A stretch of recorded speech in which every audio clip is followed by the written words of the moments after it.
Hello students, HK Edu Hub চ্যানেলে তোমাদের সবাইকে ওয়েলকাম জানাই। আজকে আমরা ক্লাস 8 এর পরিবেশ বিজ্ঞানের ইম্পর্টেন্ট একটা চ্যাপ্টার, দারুণ দারুণ ইম্পর্টেন্ট চ্যাপ্টার, সেটা হচ্ছে 2.3 রাসায়নিক বিক্রিয়া। এটা আমরা আজকে স্টার্ট করতে চলেছি। অলরেডি তোমরা অনেকে হয়তো 2024 সালে যে ক্লাসগুলো আমরা দিয়েছিলাম সেগুলো তোমরা দেখেছো। সেখানে আমরা নোটসও প্রোভাইড করেছিলাম এবং তোমরা কমেন্ট সেকশনে জানিয়েছিলে যে কিছুটা পোর্শন পড়েছিল, সেই জায়গাটা যেন দেওয়া হয়।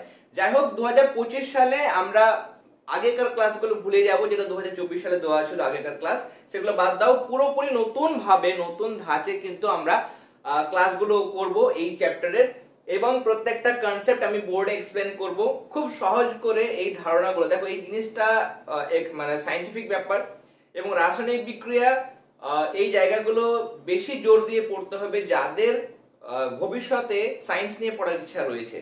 সায়েন্স নিয়ে পড়তে গেলে রাসায়নিক বিক্রিয়া, কেমিক্যাল রিঅ্যাকশন, অনেক কিছু কনসেপ্ট আছে, সেগুলো তোমাদের জানতেই হবে। তাহলে সেক্ষেত্রে আমি যদি বোর্ডে তোমাদের বিষয়গুলো একদম সহজ করে বুঝিয়ে দিই, আশা করি তোমাদের সবার খুব ভালো লাগবে এবং ভবিষ্যতে সায়েন্স নিয়ে পড়তে গেলেও তোমাদের কিন্তু অনেকটা কাজ দেবে। ওকে, তাহলে চলো আজকের ক্লাসটা আমরা খুব সহজ করে বুঝে নেব এবং আমাদের টার্গেট হচ্ছে যে সবাই, কেমন টার্গেট একটাই, যে সবাই যারাই ক্লাস দেখছো সবাই যেন প্রত্যেকটা যা কিছু বলবো সবকিছু যেন খুব সহজভাবে বুঝতে পারো। একদম জলের মতো সহজ করে ক্লাসটা দেওয়া হবে। ওকে, আমরা প্রথমে দেখছি রাসায়নিক বিক্রিয়া। আমরা বিক্রিয়া তো জানি, এবার এক্ষেত্রে রাসায়নিক বিক্রিয়া মানে কি। এখানে আমি লিখবো না, সবকিছু লিখবো না, তোমাদের আমি বলে দেবো কি কি তোমাদের করতে হবে। ক্লাস চলাকালীন যেমন আমরা বলে দিই যে কোনগুলো ইম্পর্টেন্ট, এখানেও তাই একই রকম করা হবে। রাসায়নিক বিক্রিয়া বলতে কি বোঝো, প্রথম আমাদের প্রশ্ন এখানে কিন্তু সেটাই হতে পারে, রাসায়নিক বিক্রিয়া কি, তাই না? এবার রাসায়নিক বিক্রিয়া হচ্ছে যে বিক্রিয়ায় দুই বা তার থেকে বেশি পদার্থ, দেখো একটা পদার্থ নিজেদের মধ্যে বিক্রিয়া করতে পারে না। বিক্রিয়া করার জন্য কি দরকার, মিনিমাম দুজন দরকার, দুজনের মধ্যে বিক্রিয়াটা ঘটবে, তাই না? তাহলে যে বিক্রিয়ায় দুই বা তার থেকে বেশি পদার্থ নিজেদের মধ্যে বিক্রিয়া করে নতুন ধর্মবিশিষ্ট পদার্থ উৎপন্ন করে তাকে বলা হয় রাসায়নিক বিক্রিয়া। কেমন? তাহলে দুই বা তার থেকে বেশি পদার্থ নিজেদের মধ্যে রাসায়নিক বিক্রিয়ায় যুক্ত হয়ে নতুন ধর্মবিশিষ্ট পদার্থ উৎপন্ন করতে পারে। 2 নম্বর কন্ডিশন হচ্ছে যে কোন একটা পদার্থ সেটা ভেঙে গিয়ে এক বা একাধিক পদার্থে পরিণত হতে পারে, নতুন ধর্মবিশিষ্ট পদার্থে পরিণত হতে পারে, তাহলে সেগুলোকে আমরা রাসায়নিক বিক্রিয়া বলবো। তাহলে রাসায়নিক বিক্রিয়ার ক্ষেত্রে আমরা প্রথম যে জিনিসটা দেখছি সেটা হচ্ছে যে আমি বললাম যে দুটো বা তার থেকে বেশি পদার্থ পরস্পর যুক্ত হয়ে তাদের ধর্ম পাল্টে যাবে এবং নতুন ধর্মবিশিষ্ট পদার্থে পরিণত হবে বা নতুন ধর্মবিশিষ্ট পদার্থ উৎপন্ন করে তাকে রাসায়নিক বিক্রিয়া বলে। যেমন আমরা জানি যে কার্বনটা হচ্ছে কঠিন পদার্থ, তাকে যদি অক্সিজেনে মানে বাতাসে দহন করানো হয় মানে পোড়ানো হয়, তাহলে এখানে আমাদের CO2 মানে কার্বন ডাই অক্সাইড গ্যাস উৎপন্ন হয়। তাহলে দেখো, দুটো পদার্থ সম্পূর্ণ আলাদা আলাদা বৈশিষ্ট্য রয়েছে, এরা যখন পরস্পর বিক্রিয়া করছে, মানে কার্বনকে যখন আমি বাতাসে দহন করছি বা পোড়াচ্ছি বা অক্সিজেনে জারিত করছি, তখন কার্বন ডাই অক্সাইড উৎপন্ন হচ্ছে যেটা ধর্ম বা বৈশিষ্ট্য কার্বন বা অক্সিজেনের থেকে সম্পূর্ণ আলাদা। তাহলে এটা হচ্ছে এক ধরনের রাসায়নিক বিক্রিয়া। আবার আমরা ক্লাস চলাকালীন আমরা দেখবো যে ক্যালসিয়াম কার্বনেট CaCO3 এটাকে যদি উত্তপ্ত করা হয়, এটা হচ্ছে ডেল্টা সাইন। ডেল্টা মানে হচ্ছে হিট। আমরা কোনো বিক্রিয়া যদি তাপের প্রয়োজন হয় তাহলে সেটাকে আমরা ডেল্টা সাইন দিয়ে লিখতে পারবো। তাহলে যদি একে উত্তপ্ত করা হয় তাহলে ক্যালসিয়াম কার্বনেটটা ভেঙে যায় CaO, এটা হচ্ছে ক্যালসিয়াম অক্সাইড। অক্সিজেন থাকলে আমরা অক্সাইড কথাটা ব্যবহার করি, তাহলে ক্যালসিয়াম অক্সাইড, এবং তার সঙ্গে উৎপন্ন হবে কার্বন ডাই অক্সাইড গ্যাস। আমি চাইলে উপর দিকে তীর চিহ্ন দিতে পারি, যেহেতু গ্যাস এটা উপরের দিকে উড়ে যায়। তোমাদের যা কিছু প্রশ্ন থাকবে তোমরা কিন্তু অবশ্যই কমেন্ট সেকশনে জানাবে। ধরো কোনো আমাদের ক্লাসটা হচ্ছে, আমাদের আজকে যতটাই ক্লাস হবে, পরবর্তী যে পোর্শনগুলো আছে তোমরা আগে থেকে কমেন্ট সেকশনে জানাবে যে স্যার আমাদের পরে যখন আপনি এই ক্লাসগুলো দেবেন তখন এই জায়গাগুলো আমাদের বুঝতে অসুবিধা হয়েছে, টেক্সট বুক থেকে পড়তে, সেই জায়গাগুলো একটু বোর্ডে আপনি বুঝিয়ে দেবেন, তাহলে নেক্সট ক্লাসগুলো আমাদের দিতে কিন্তু সুবিধা হবে। কেমন? দেখো, তাহলে এখানে আমরা দেখলাম যে দুই বা তার থেকে বেশি পদার্থ একে অপরের সঙ্গে বিক্রিয়া করে নতুন ধর্মবিশিষ্ট পদার্থে যদি পরিণত হয়, অথবা কোনো একটা পদার্থ সেটা বিশ্লিষ্ট হয়ে বা ভেঙে গিয়ে যদি নতুন ধর্মবিশিষ্ট এক বা একাধিক পদার্থে পরিণত হয়, তাহলে সেই বিক্রিয়াকে বলবো আমরা রাসায়নিক বিক্রিয়া। এখানে কি হলো, দুটো পদার্থ পরস্পর যুক্ত হয়ে নতুন ধর্মবিশিষ্ট পদার্থে পরিণত হলো। এখানে একটা পদার্থ এখানে বিশেষ শর্তের প্রভাবে বা প্রভাবকের প্রভাবে ভেঙে যাচ্ছে এবং একের বেশি, এখানে দুটো পদার্থে পরিণত হয়েছে, তিনটে চারটেও হতে পারে, তাহলে একাধিক নতুন ধর্মবিশিষ্ট পদার্থে পরিণত হয়, সেই ধরনের বিক্রিয়াকে আমরা বলবো যে রাসায়নিক বিক্রিয়া। আশা করি বুঝতে পেরেছো। এবার দুটো জিনিস দেখো, দুটো আমাদের মনে রাখতে হবে, সেটা হচ্ছে রাসায়নিক বিক্রিয়ার ক্ষেত্রে একটা দিক থাকে বাম দিক, একটা দিক থাকে ডান দিক। দেখো এইটা আমার এই দিকটা হচ্ছে বাম দিক, আর ডান হাতে এই দিকটা হচ্ছে ডান দিক। বাঁ দিকে যারা রাসায়নিক বিক্রিয়ায় অংশগ্রহণ করে তাদের বলা হয় বিক্রিয়ক। যারা একদমই লিখতে পারবে না, বেশি বড় ডেফিনেশন সংজ্ঞা মুখস্থ করতে পারো না, তারা সিম্পলি লিখবে যে যে সমস্ত পদার্থ রাসায়নিক বিক্রিয়ায় অংশগ্রহণ করে তাদের বলা হয় বিক্রিয়ক। যেমন এখানে এই দুটো কথা যদি বলি, বা এখানে এইটা, এগুলো হচ্ছে কি বিক্রিয়ক। বিক্রিয়ক গুলোকে আমরা কোন দিকে লিখি? বাঁ দিকে লিখি। রিঅ্যাক্ট্যান্ট বলা হয়। রিঅ্যাক্ট্যান্ট মানে যারা রিঅ্যাকশনে পার্টিসিপেট করে তাদের বলা হয় রিঅ্যাক্ট্যান্ট। ওকে, তাহলে যে সমস্ত পদার্থ, আরো ভালো করে লিখতে পারো, যে সমস্ত পদার্থ রাসায়নিক বিক্রিয়ায় অংশগ্রহণ করে তাদের ধর্ম পরিবর্তিত হয়ে নতুন ধর্মবিশিষ্ট পদার্থ উৎপন্ন করতে পারে তাদের বলা হয় বিক্রিয়ক পদার্থ। এবং ডান দিকে যেগুলো উৎপন্ন হচ্ছে, যেমন এখানে কার্বন ডাইঅক্সাইড উৎপন্ন হয়েছে, বা এখানে ক্যালসিয়াম অক্সাইড এবং কার্বন ডাইঅক্সাইড উৎপন্ন হয়েছে, এই ধরনের যারা রাসায়নিক বিক্রিয়ার ফলে উৎপন্ন হয়েছে, বিক্রিয়ক গুলো নিজেদের মধ্যে বিক্রিয়া ঘটার ফলে নতুন ধর্মবিশিষ্ট পদার্থ যেটা উৎপন্ন হয়েছে সেগুলোকে বলা হয় প্রোডাক্ট, বা বাংলাতে আমরা বলবো এটাকে বিক্রিয়াজাত পদার্থ। বিক্রিয়াজাত পদার্থ মানে বিক্রিয়ার ফলে মানে বিক্রিয়ার ফলে উৎপন্ন পদার্থ। তাহলে যে সমস্ত পদার্থ রাসায়নিক বিক্রিয়ায় অংশগ্রহণ করে এবং যাদের ধর্ম পরিবর্তিত হয়ে নতুন ধর্মবিশিষ্ট পদার্থে পরিণত হয় তাদের বলবো আমরা বিক্রিয়ক।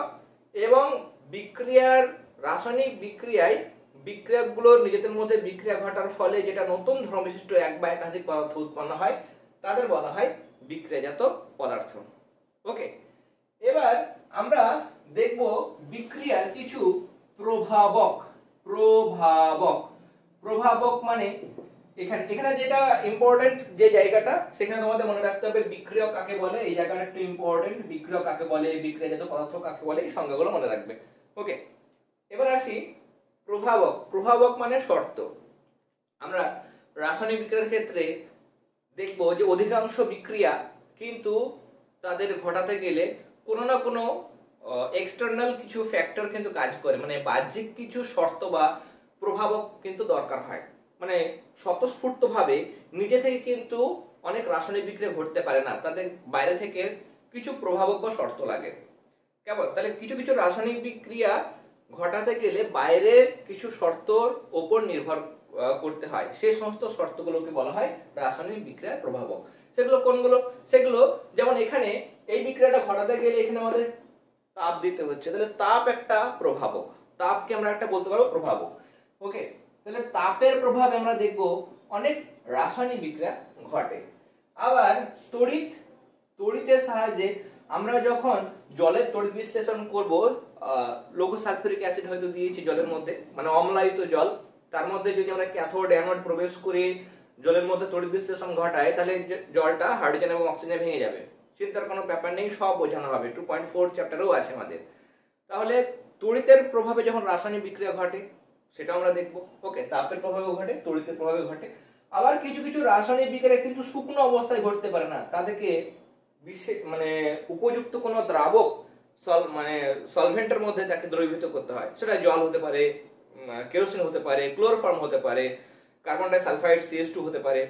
তাহলে কিছু কিছু বিক্রিয়ায় কিন্তু দ্রাবকের বিশেষ ভূমিকা রয়েছে। ওকে, চাপ, কোন কোন রাসায়নিক বিক্রিয়া চাপের প্রভাবে ঘটে, শব্দ, কেমন নানা রকমের কিন্তু নানা ধরনের কিন্তু বিক্রিয়ার প্রভাবক কিন্তু আমরা দেখতে পাই। ওকে, তাহলে এখানে বিক্রিয়ার প্রভাবকটা দেখবে, আমরা যারা পেড গ্রুপে আছো নোটস গুলো প্রোভাইড করে দেওয়া হবে।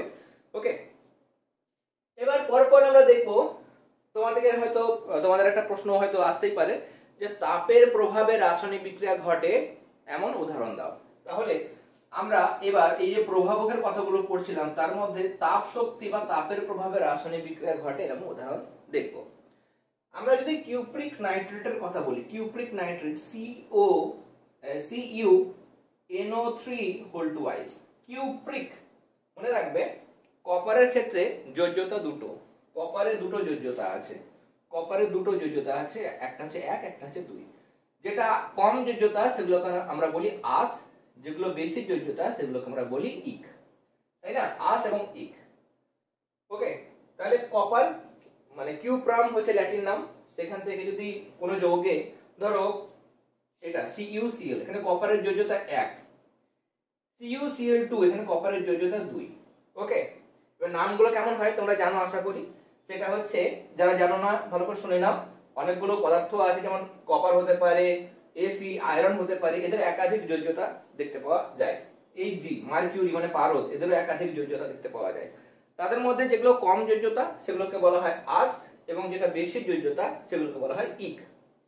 ওকে, এবার কপার ল্যাটিন নাম কিউপ্রাম, তাহলে এটা হয়ে যাবে মানে কিউপ্রাস, আস যোগ হয়ে যাবে কিউপ্রাস ক্লোরাইড, যেহেতু কপারের যোজ্যতা এখানে 1, কপারের যোজ্যতা কত এখানে 1, এখানে কপারের যোজ্যতা আছে 2, তাহলে এটা হয়ে যাবে কিউপ্রিক, ইক যোগ হয়ে গেল, এখানে কিউপ্রাস আস যোগ হচ্ছে, এখানে কিউপ্রিক ইক যোগ হচ্ছে, তাহলে এখানে যোজ্যতা হচ্ছে 2। এবার কপারের যোজ্যতা যদি ইক যৌগ হয় তাহলে 2 যোজ্যতা।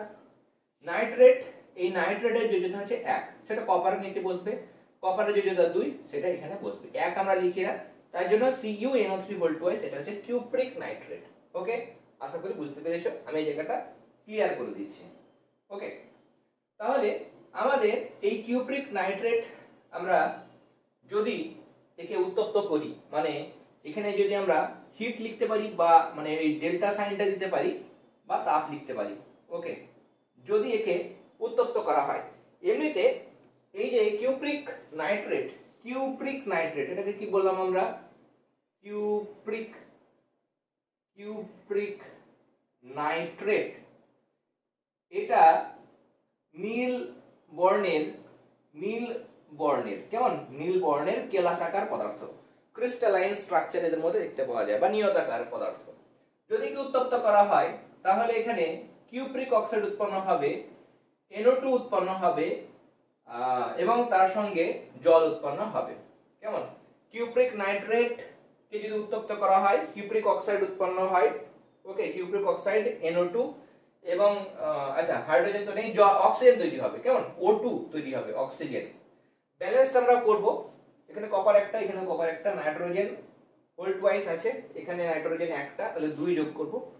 ওকে, নাইট্রোজেন দুটো ম্যাচ হয়েছে, অক্সিজেন 3 2 6, দেখো 2 2 4 5 6 এখানে 7 বিজোড় হচ্ছে, তাহলে বিজোড়টাকে জোড় করার জন্য এখানে আমি 2 করব গুণ, তাহলে এখানে 2 গুণ করতে, তাহলে দুটো কপার হলো, এখানেও দুটো কপার। নাইট্রোজেন দেখো দুটো, সামনে 2 আছে, তাহলে 2 2 4, তাহলে 4 যদি হয় তাহলে আমাকে এখানে 4 বসাতে হবে। নাইট্রোজেন দুটো চারটে ম্যাচ হয়ে গেল। অক্সিজেন দেখো 3 2 6, 6 2 12, দেখো দুটো 4 2 8, তাহলে 8 আর 2 10, আর 2 হয়ে যাচ্ছে 12। তাহলে এখানে কিউপ্রিক নাইট্রেটটা তাপের প্রভাবে দেখো ভেঙে যাচ্ছে, নীল বর্ণের যেটা ক্রিস্টাল গঠন, কিউপ্রিক নাইট্রেটে যেটা নীল বর্ণের কেলাস, সেটা তাপের প্রভাবে, মানে যদি এমনি টেস্ট টিউবে রাখি, টেস্ট টিউবে আমি কিউপ্রিক নাইট্রেট রাখলাম, এটা টেস্ট টিউব কিউপ্রিক নাইট্রেট নিয়ে যদি রাখি কোনো বিক্রিয়া হবে না। কিন্তু যখন এবার টেস্ট টিউবটাকে নিয়ে আমি বুনসেন বার্নারে উত্তপ্ত করব, যদি ওই ফ্লেমের মধ্যে রাখি, দেখা যাবে যে এখানে কিউপ্রিক অক্সাইড উৎপন্ন হচ্ছে, এটা হচ্ছে নাইট্রোজেন ডাইঅক্সাইড উৎপন্ন হচ্ছে এবং অক্সিজেন উৎপন্ন হচ্ছে। মনে প্রশ্ন আসতে পারে, স্যার কি করে জানবো বিক্রিয়া ঘটছে?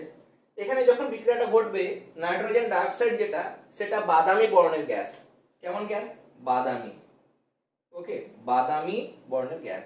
তাহলে তুমি বাদামি বর্ণের একটা গ্যাস বাইরে বেরোতে দেখবে টেস্ট টিউবের মুখ দিয়ে, এই টেস্ট টিউবের মুখ দিয়ে বাদামি বর্ণের গ্যাস একটা বেরোবে, তাহলে তুমি জানবে যে হ্যাঁ এখানে নাইট্রোজেন ডাইঅক্সাইড উৎপন্ন হচ্ছে, যেহেতু নাইট্রোজেন ডাইঅক্সাইডের বর্ণটা কেমন হয়? বাদামি হয়।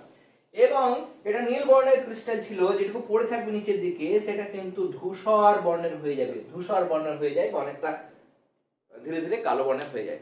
ওকে, তাহলে এটা হচ্ছে তাপের প্রভাবে রাসায়নিক বিক্রিয়ার একটা এক্সাম্পল। আশা করি বুঝতে পেরেছো।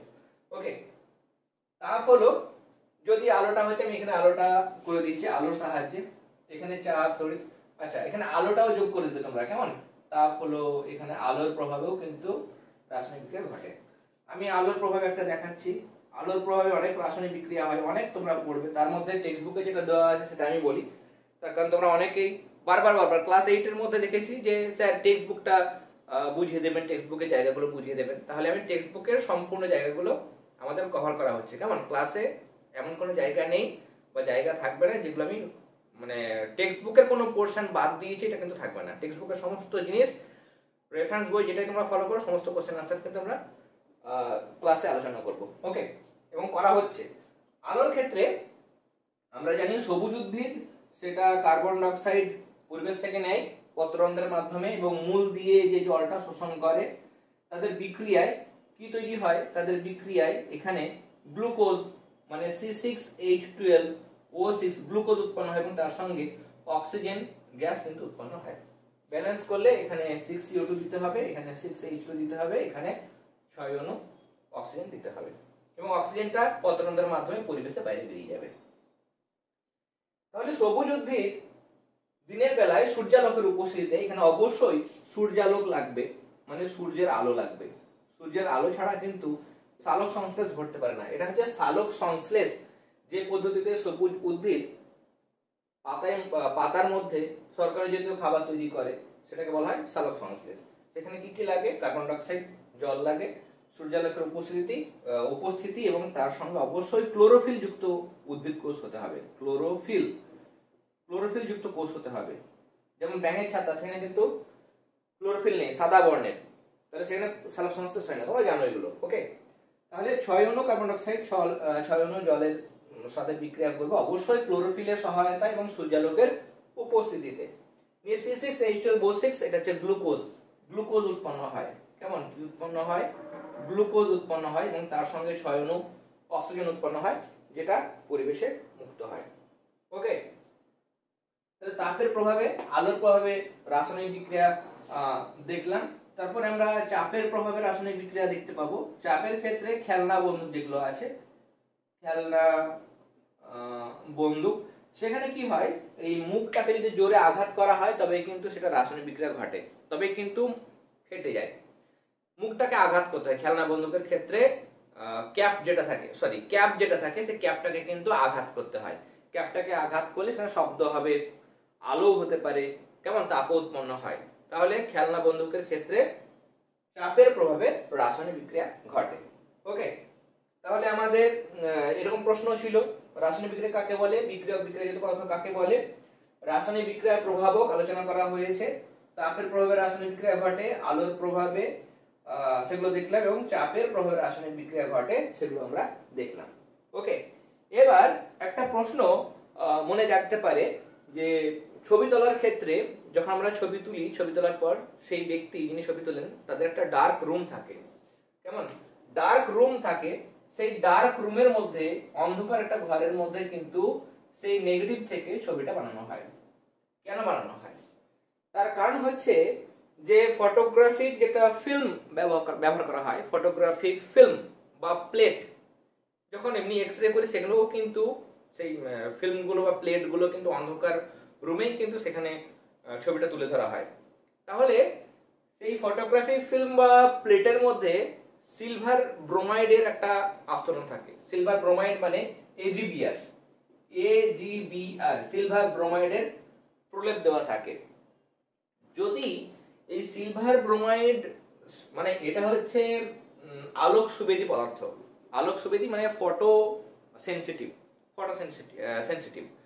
ওকে, নিয়ে সেখানে ডার্ক রুমে গিয়ে পরীক্ষাটা মানে ওখানে আলাদা করে ওই ছবিটা তোলা হয়, ছবিটা বার করা হয়। কিন্তু যদি আলোতে করি তাহলে কি হবে? এটা যেহেতু আলোক সুবেদী, যদি আলো পেয়ে যায়, যদি ধরো অন্ধকার ঘরে না করে যদি আলোর মধ্যে এটা করা হতো, তাহলে 2AgBr হয়তো আছে, এটা ভেঙে গিয়ে 2Ag প্লাস Br2 উৎপন্ন করবে।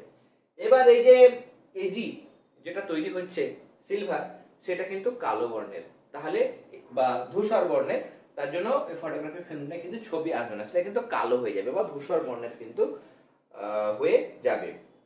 ওকে, তাহলে ধূসর এই জিনিসটা হয়ে যাচ্ছে, ধূসর বর্ণের হয়ে যাচ্ছে, এই কারণে কিন্তু ডার্ক রুম ব্যবহার করা হয়। ওকে, নেক্সট আমরা যেটা দেখবো সেটা হচ্ছে দ্রাবকের প্রভাবে আমরা এটা মুছে দিচ্ছি। দ্রাবকের প্রভাবে রাসায়নিক বিক্রিয়া ঘটে সেরকম এক্সাম্পল আমরা দেখব।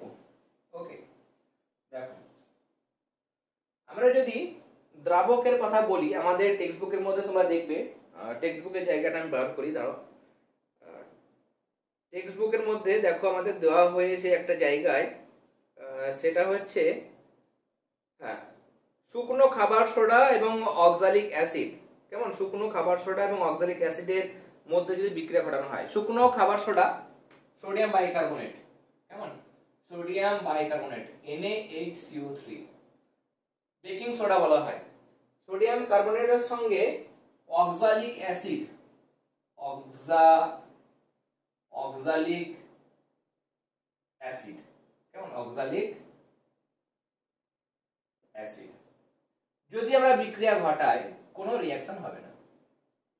ওকে, যদি আমরা এই দুটোকে মিক্স করি, একটা টেস্ট টিউবে আমি শুকনো খাবার সোডা এবং অক্সালিক অ্যাসিড দুটো নিলাম, মিক্স করলাম, ঝাঁকাচ্ছি, বারবার ঝাঁকাচ্ছি, মিক্স করছি, কোনো রাসায়নিক বিক্রিয়া কিন্তু হচ্ছে না।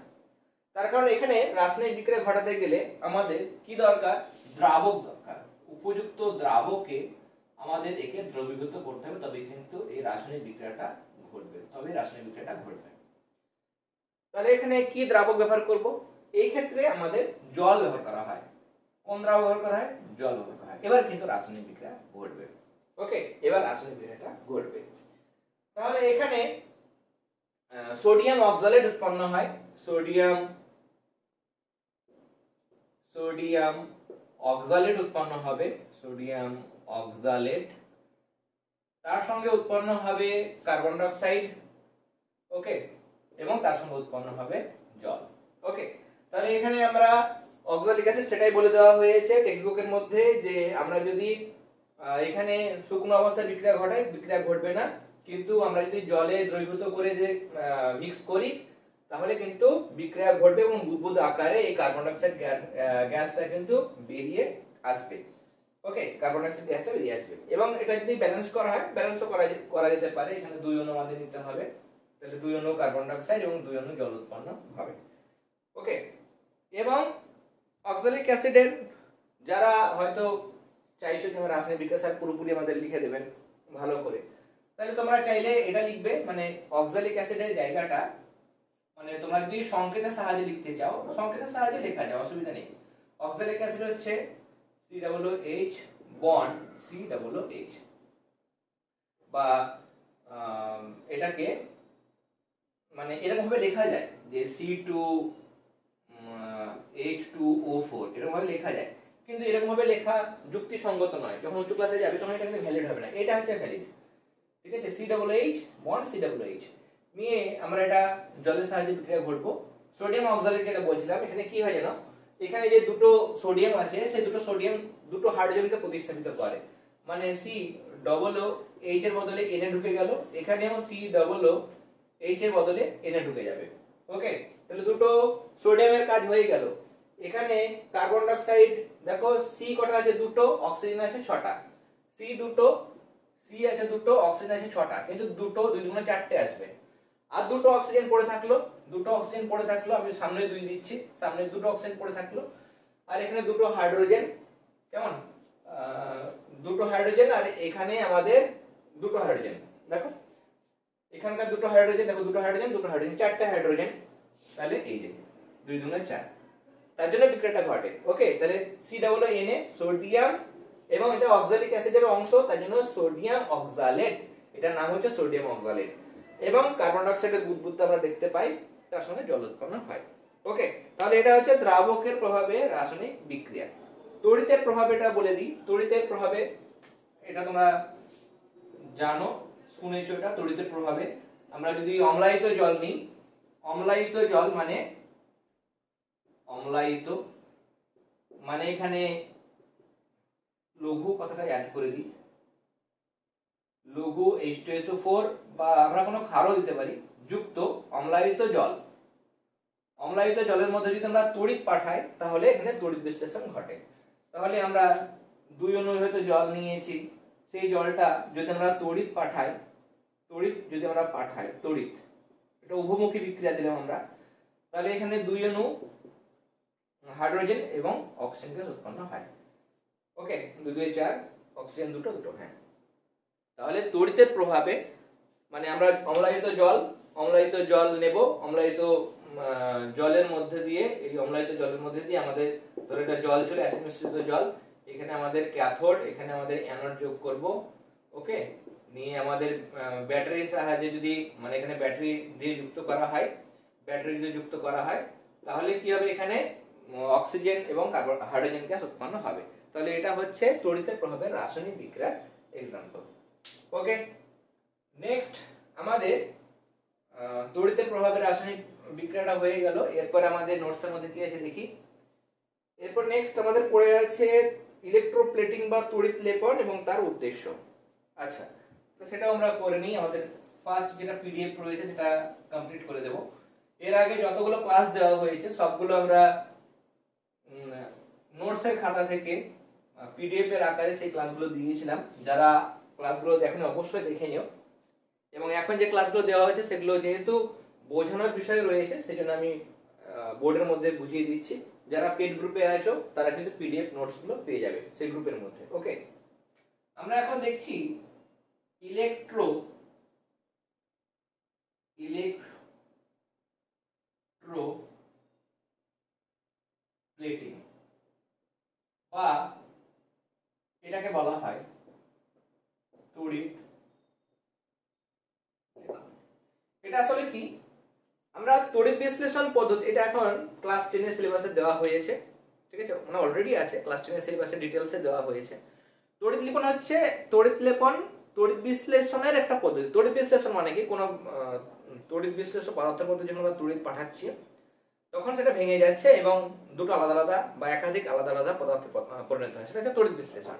ওকে, তো তড়িৎ বিশ্লেষণ যে পদ্ধতিতে, মানে তড়িৎ বিশ্লেষণে যে পদ্ধতিতে কি করা হয়, বেশি সক্রিয় কোনো ধাতু বা ধাতু সংকর তৈরি কোনো বস্তুর উপর কম সক্রিয় ধাতুর প্রলেপ দেব, সেটাকে বলা হয় তড়িৎ লেপন। মানে কোন একটা বস্তু, এই একটা বস্তু ধরো লোহার বস্তু সাপোজ, তাহলে তড়িৎ লেপন মানে কি, তড়িৎ বিশ্লেষণের যে পদ্ধতিতে কোন একটা বেশি সক্রিয় কোনো বস্তুর উপর তুলনামূলক কম সক্রিয়, মানে এর থেকে কম সক্রিয়, মানে কেমিক্যালি ইনঅ্যাক্টিভ বা লেস অ্যাক্টিভ বলবো আমরা, তাহলে বেশি সক্রিয় কোনো বস্তুর উপর তুলনামূলক কম সক্রিয় বস্তুর প্রলেপ দেওয়া হয়, সেই পদ্ধতিকে বলা হয় তড়িৎ লেপন, তাই না? তাহলে তড়িৎ বিশ্লেষণ পদ্ধতিতে যে প্রক্রিয়ায় তুলনামূলক বেশি সক্রিয় কোনো ধাতু হতে পারে বা ধাতু সংকর তৈরি কোনো বস্তুর উপর তুলনামূলক কম সক্রিয় কোনো বস্তুর প্রলেপ দেওয়া হয় বা আস্তরণ দেওয়া হয়, সেই পদ্ধতিকে বলা হয় তড়িৎ লেপন বা ইলেকট্রোপ্লেটিং। কেন করা হয়? যেমন ধরো লোহার উপর নিকেলের প্রলেপ দেওয়া হয়, কেমন, লোহা তার উপর নিকেলের প্রলেপ দিচ্ছি আমরা, বা কোনো লোহার চামচের উপর হয়তো অন্য কোনো ধাতুর প্রলেপ দিচ্ছি, ওকে, বা সোনার প্রলেপ দিচ্ছি লোহার উপরে, বা অন্য কোনো বস্তুর উপর হয়তো সোনার প্রলেপ দিচ্ছি, গোল্ড প্লেটিং করছি আমরা, কেমন। এগুলো কেন করা হয়, এর উদ্দেশ্য বা ব্যবহার বা প্রয়োজনীয়তা কি, মোটামুটি একই রকমের জায়গা এগুলো।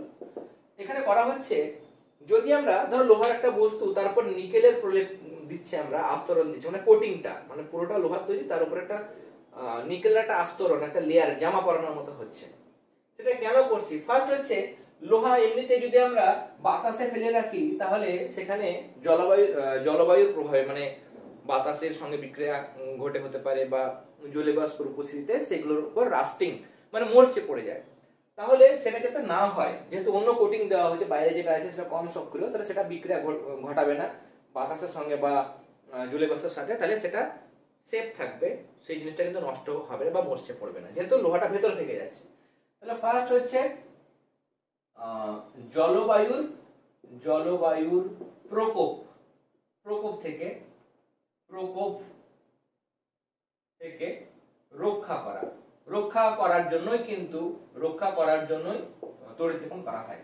বা মরচে পড়া, কেমন, মরচে পড়ার হাত থেকে রক্ষা করা, এটাও কিন্তু আমাদের কি তড়িৎ লেপনের একটা উদ্দেশ্য।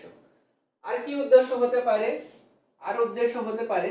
যে ভেতরে ধরো তড়িৎ লেপনের ক্ষেত্রে উদ্দেশ্য হচ্ছে যে উজ্জ্বল বৃদ্ধি, ঠিক আছে, উজ্জ্বলতা, মানে যদি তড়িৎ লেপন করা হয় তাহলে সেই জিনিসটা আরো মানে উজ্জ্বল দেখায়, তাহলে উজ্জ্বলতা ও সৌন্দর্য, কেমন, সৌন্দর্য বৃদ্ধি।